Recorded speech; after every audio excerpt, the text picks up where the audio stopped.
опустити повністю донизу дзеркало. І тут, якщо посвітити, буде защолка. Ми її акуратно знімаємо. Далі знімається дзеркало. Зняли дзеркало. Акуратно відчіпляємо конектори. І тут от. Там має бути гаєчка, в когось може бути вкручено спочатку цю гаєчку. І потім знімаємо почергово кліпси. Ще ось цю штучку перетягнемо туди. І вона тут підтягується.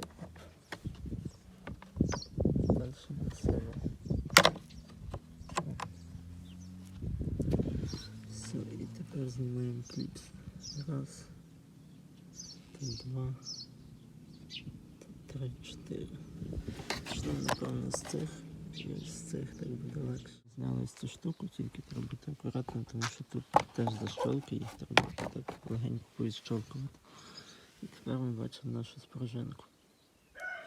Накладаємо сюди можна солідолу. У мене є ось таке масло розведене з бензиною, щоб воно було рідкіше. І пшикалка від звичайного полірону. Прямо для початку солідол.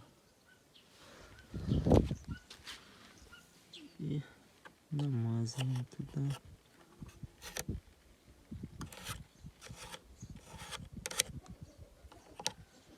Можна закрити і з тої сторони ще замазати.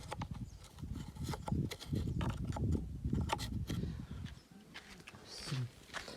Далі я беру пшикалку і просто пшикаю маслом. Труднодоступне місце. Сюди можна теж пшикнути, так як воно по пластику їздить і теж може скрипіти. Все. Бачите, ще скрип'є. Беремо. Пшикаємо. Саму серцевину спружини і тепер можна чуть-чуть відхилити і запшикати сюди.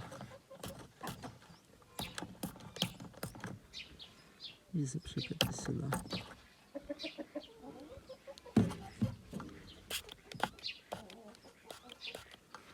Отак. Ну і можна, звісно, ще і сюди обшикнути, але тоді прийдеться то все витирати. Так. Відтираємо, щоб не було брудного.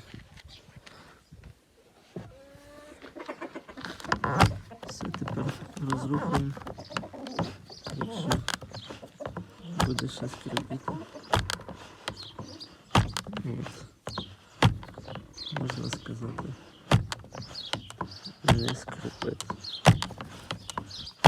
Тут все готово. Звісно, це все зроблено тут неакуратно з маслом, але це все можна витерти. Того навіть не буде видно. На мийці навіть тут все відмиється. Все, тепер складаємо назад. В такій же самій послідовності, як і розбирали. Тільки головне не попутати ці конектори. Я тут собі позначаю маркером, де верхній, а де нижній, щоб потім не помилитися. Інакше у вас може згоріти цей обігрів дзеркал, або просто не буде працювати. Все. Тепер у нас зі звуків